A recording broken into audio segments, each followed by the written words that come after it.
આવી વરસાદની મોસમમાં કંઈક ગરમા ગરમ અને કંઈક ચટાકેદાર ને એકદમ તીખું તમતમતું કંઈક ખાવાનું મળી જાય તો કેવી મજા પડી જાય. તો આજે હું તમારા માટે એક નવી વાનગી લઈને આવી છું. Hello guys, welcome to my cooking channel.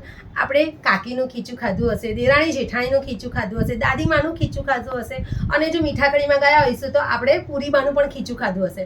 તો એ ખીચું તમે જોવો છો એકદમ ઢીલું એકદમ સોફ્ટ અને સરસ લાગતું હોય છે. તો આવી વરસાદની સિઝનમાં જ્યારે આપણને રસોઈ કરવાની ઈચ્છા ન થાય ત્યારે આવી રીતનું ખીચું બનાવીને ખાઈએ તો ઘરનાને પણ ખૂબ જ મજા આવે છે અને આપણને પણ મજા આવે. તો આજે હું તમને એકદમ સોફ્ટ અને એકદમ સરસ એવું લાગે એવું ખીચું બનાવતા શીખવાડીશ. તો વિડીયોનો અંત તક જરૂરથી જોશો.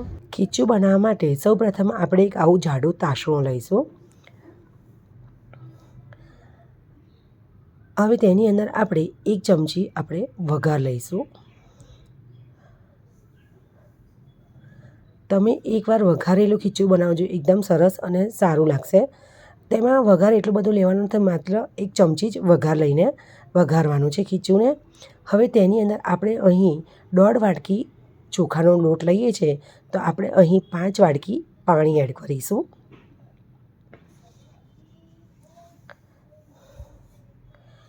વાડકીનું મેઝરમેન્ટ તમારા કિચનમાં જે અવેલેબલ વાડકી હોય તે મેઝરમેન્ટથી જ લોટ લઈશું, મતલબ ચોખાનો લોટ લઈશું અને તે જ મેઝરમેન્ટથી આપણે પાણી તેમાં એડ કરીશું. એટલે અહીં આપણે 1.5 વાટકી ચોખાનો લોટ લઈશું તો 5 વાટકી આપણે પાણી એડ કરીશું.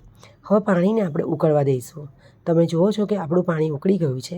તેમાં હવે અડધી ચમચી આપણે અજમો એડ કરીશું અને 1 ચમચી તેમાં આપણે જીરું એડ કરી દઈશું. જીરું અને અજમો એડ કરીશું એટલે તેમાં આપણે થોડીક વારમાં જ આપણે જે પાણી એડ કર્યું છે તેનો કલર ચેન્જ થઈ જશે. તેમાં પ્રમાણસર મીઠું એડ કરી દઈશું. કલર ચેન્જ થઈ જાય એટલે તેમાં આપણે 5 થી 6 લીલા મરચાંને ક્રશ કરીને લઈ લઈશું. તમે મરચાંની ક્વોન્ટિટી તમે તમારા હિસાબથી વધતી ઓછી કરી શકો છો. પાણીને થોડીક વાર માટે આપણે ઉકળવા દઈશું. પાણી ઉકળી જાય એટલે હવે તેની અંદર આપણે થોડીક કોથમીર એડ કરીશું. મેક શ્યોર કે કોથમીર આપણે છેલ્લે જ એડ કરીશું, કે જે ટાઈમે આપણે તેમાં બેકિંગ સોડા એડ કરવાનો હોય એ ટાઈમે જ એડ કરીશું.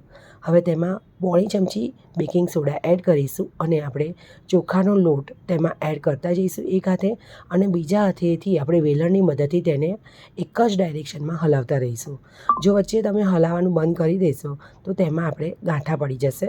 એટલે એક જ ડાયરેક્શનમાં કોન્સ્ટન્ટલી હલાવતા રહીશું. જ્યાં સુધી બધો જ લોટ એક સરખો મિક્સ ન થઈ જાય ત્યાં સુધી આપણે હલાવતા રહીશું, કે જેનાથી આપણો જે લોટનું ખીચું બાફ્યું છે તેમાં આપણે ગાંઠા ન પડે.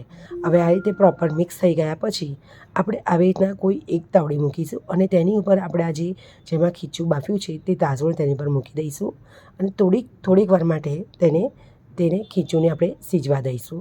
તેની ઉપર આપણે લીડ ઢાંકી દઈશું અને 5 થી 7 મિનિટ માટે ખીચુંને થવા દઈશું, કે જેનાથી આપણું ખીચું કાચું ના રહે.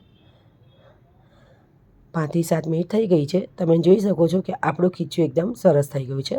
હવે આપણે તેને સર્વિંગ બોલમાં લઈ લઈશું. એકદમ સરસ પોચું અને એકદમ સરસ એવું ખીચું આપણું તૈયાર છે. આ ખીચા ઉપર આપણે તેલ એડ કરીશું અને તેની ઉપર આપણે મેથીનો મસાલો એડ કરીશું. થોડીક કોથમીરથી આપણે ગાર્નિશ કરીશું. તો તૈયાર છે આપણું એકદમ ટેમ્પટિંગ, માઉથ વોટરિંગ એવું ખીચું.